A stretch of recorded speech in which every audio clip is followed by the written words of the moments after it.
So I normally don't do any kind of comparisons or side-by-sides. I like to tend to do, you know, the fun stuff, something funnier, more important topics to get people talking. But today, I figured why not grab my D700 and do a pretty cool comparison that really doesn't make sense.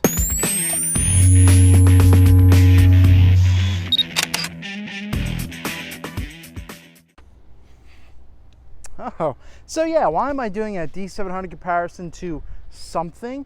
Because it's a comparison. You know, a lot of people go out and do comparisons of like, oh, here's a 1DX and here's a Canon XST2i. Well, they're kind of pointless, so I figured, why not? Here's the D700, and I'm gonna do it against my car. So D700, how can you go wrong? You know, it's you could get a brand new for about 2,700 bucks. You can even get it used for 1,700 bucks. You know, how can you do that with the car over there? Ain't happening unless if it's total junk, or that's beside the point. So what does this have? This is a full frame camera. It's not an entry level, you know, smart car type thing. It's full frame. It's built. It's sensors large, like a 35mm sensor. It's full frame, no chassis or anything, which is why it doesn't cost an arm and a leg to get. So, as you're saying, you're comparing a measly full frame D700 to this Hyundai Elantra 2004. Well, I'm going to tell you what, your money is well worth better getting into a car than a camera. So, brand new, 7K. Used, you're looking at 4K. So that's like a used D4, not a 1DX though. It's also rated 150K to 200K shutter life. You can't get that mileage of a car.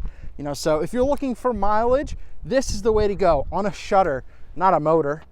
What's he talking about? The life on these motors, these cars, are 125,000 miles. A measly 50,000 life sensor actuation clicky things. No comparison, well worth the money. What's pretty cool about this is that it even has 12 megapixels. That car can't, you know, produce any kind of great photos or photography.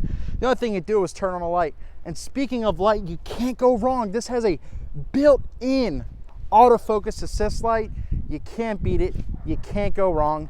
It's really, really reliable. Another cool thing I want to mention that I know the D700 has it, you know, it does manual mode as well. This has manual transmission, even has airbags. Beat that. And in regards to live view, it has live view. You can put live view on it. How can you beat that? I mean, yeah, you know, you get 100% viewfinder coverage, but can a car with a windshield can probably get 100% coverage as well, but that's besides the point. It's not a camera. Also 100% viewfinder coverage. I think you're actually about 95, so check your facts, son. This has a 360-degree view.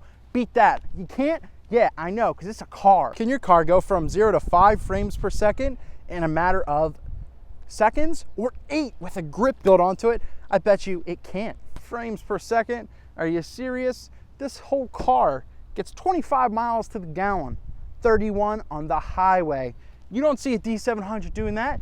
You could put this out here during a storm. Is that it's really weather sealed. You know, if there's weather outside, it's sealed against it. That's within the grip.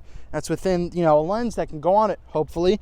And there's no adhesion here. You know, there's no adhesion. This is all metal. This is all metal, son.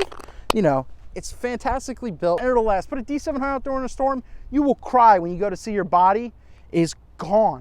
And the fact is, it doesn't even weigh as much as a car, so you can have it around your shoulder, you know, around your neck, or on a sling. You know, if you put a car like that, you're pretty much dead. So if you're looking into buying a camera, don't buy a car. Yeah, it weighs more than the D700 because it's a freaking car. So there's your comparison. Once again, it's like comparing a T2i to a 1DX, a D3000 to a D800.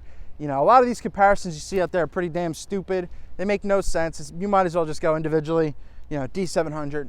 But you know what? Check out the car.